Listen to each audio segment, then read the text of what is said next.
My mother said,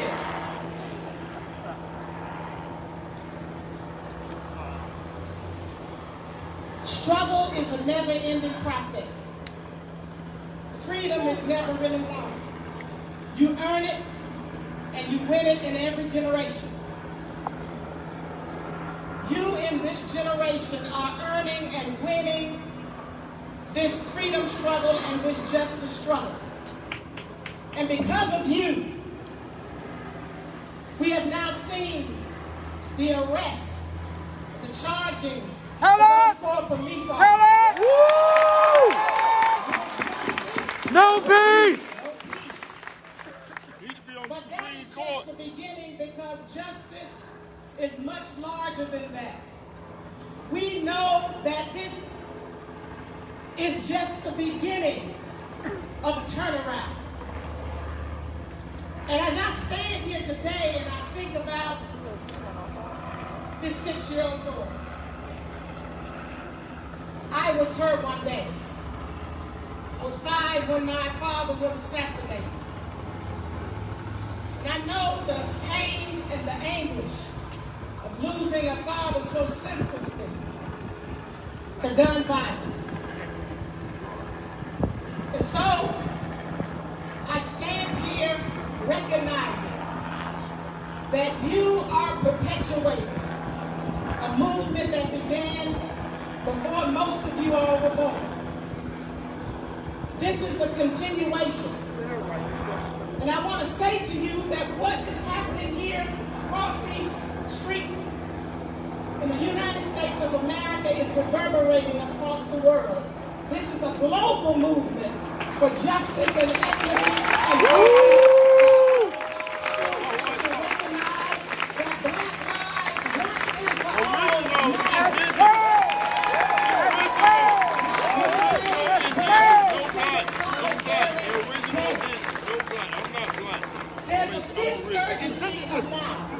And I want you to know that you have gotten some people leaning in and listening. I've been in many conversations with people who have finally awakened. You have awakened so many people in this nation. But the danger is if we lay back like we've done in the past, when they sprinkle a few little dollars at us. We appreciate the money that many corporations are investing in the justice movement across this nation. But money is not enough until white corporate America begins to deal with the internal systemic racism.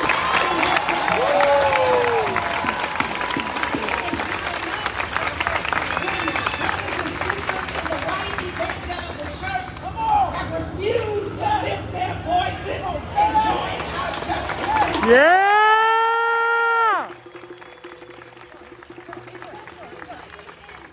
Social justice organizations is not enough if we continue to invest in police departments who do not respect and give dignity to the lives of black and brown people. No justice. No peace!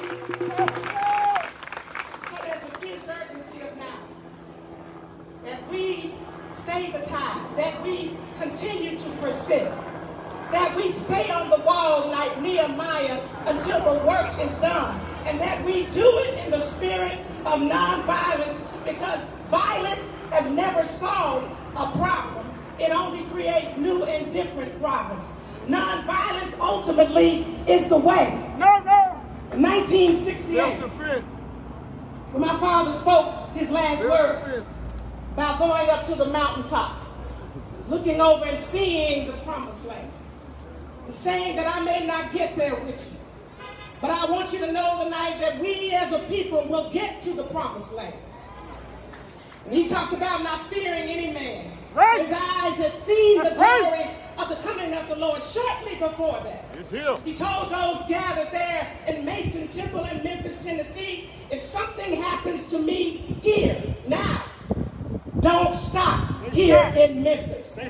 My young brothers and sisters, don't stop because of what happened to George Floyd. Listen. Because there's much more work to do to establish justice and equity in this nation. Don't stop until police reform happens and police accountability and chokeholds are banned. Don't stop. Don't stop.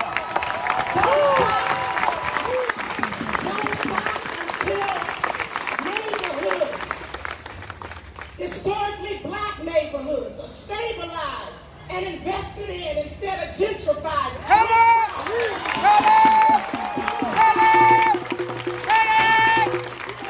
Everyone who's able to vote exercises their citizenship right to vote. Don't stop. Don't stop until there is equity with black and brown people in the boardroom and in the C-suites. Don't stop. Don't stop until we have equity in our educational system. Don't stop until we address criminal justice reform. Don't stop until our people can afford an education and not have to live the rest of their life paying back student debt.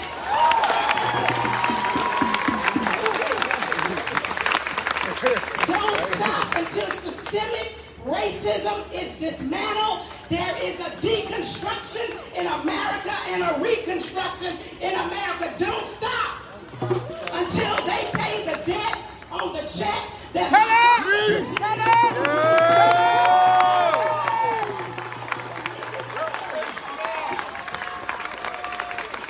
until there is justice and equity for black and brown people, not just in these United States, but all across the world that we live in, because we are in the world house. We are inextricably bound. And as my daddy said, we are caught in an inescapable network of mutuality, tied in a single garment of destiny, and what affects one directly affects all indirectly.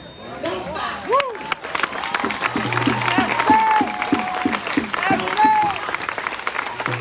stop.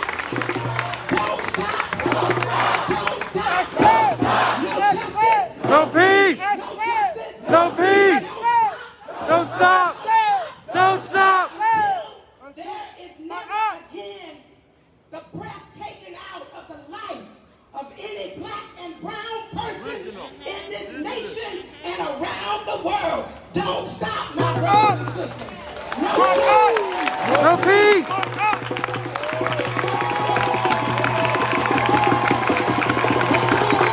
Justice. Now. You know, we can't continue this if we don't acknowledge the lives that have been lost right here in the city of Atlanta. Come on now. From Jimmy Atchison to Oscar Kane, to Kane Rogers, to Veltavius Griggs, to Deatrick Griffin, and to Jamarian Robinson. No justice! No peace. No justice! No peace. No justice! No peace! We're going to bring up to speak now. We will have Mr. Anthony Irby. Let me tell you about this young brother. This young brother here reached out to me. He reached out to me because he wanted to organize something for young people to engage in that was positive, that reflected a true image of our African American community, a true image of solidarity.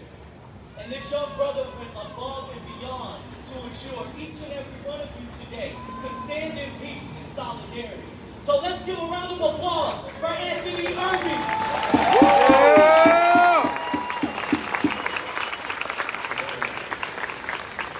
I'm a country church boy from right here in Atlanta, Georgia. I grew up in Birmingham, so we like to start off by saying, praise the Lord, everybody. Praise the Lord. Come on, praise the Lord, everybody. Praise the Lord. This is sacred ground, so we like to give God praise wherever we are. So praise the Lord, everybody. Praise the Lord. You have two hands, and you have a breath in your chest. I want you to just put your hands together right now.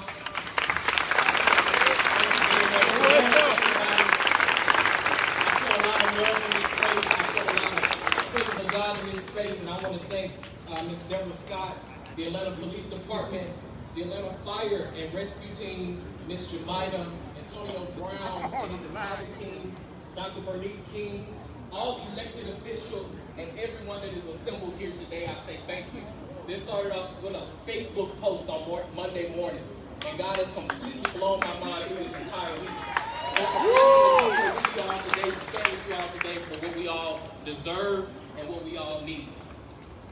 Today we unite as a community not only to fight for justice and equality and peace, but we unite today as family, not only to unite us from the police and different races, but to unite us as black people, to bridge the gap and the divide that we have amongst our own community. Today we unite as one body to empower the entire world. The universe is crying for a change. The earth is erupting for a revolution, this revolution. Atlanta is a city of black excellence. Well, Atlanta has always been a city of black excellence. well, Atlanta will always be a city of black excellence. well. We're here today to walk in excellence, to speak in excellence, to love in excellence, and to be with each other and teach each other what excellence is. Today we stand in solidarity and we stand for the lives that have been lost. Mr. George Floyd, my friend China Gibson, Mike Brown, Sandra Bland, Trayvon Martin, and hundreds and thousands of other precious lives that were lost by the hands of authorities who were sworn to protect us. I cannot stress enough how imperative it is for us to not only learn all the new songs and dance moves, but learn who's running in your communities so that we may know who we're voting for and not just taking the name on the box. It is extremely important as young people that we get out of our beds and we get off of Facebook and we get off of Instagram and we get off OnlyFans and we get off Snapchat and we get up and we make a difference for the communities that we live in. He ain't lying though. No lie. You need a couple people with that one. Cut up! Cut up! So I stand here today as a black man with my community, with my friends, with all my family. And we're going to do this thing today, and I'm excited. And I'm glad that God is with us today. And I just thank you, man, for this opportunity.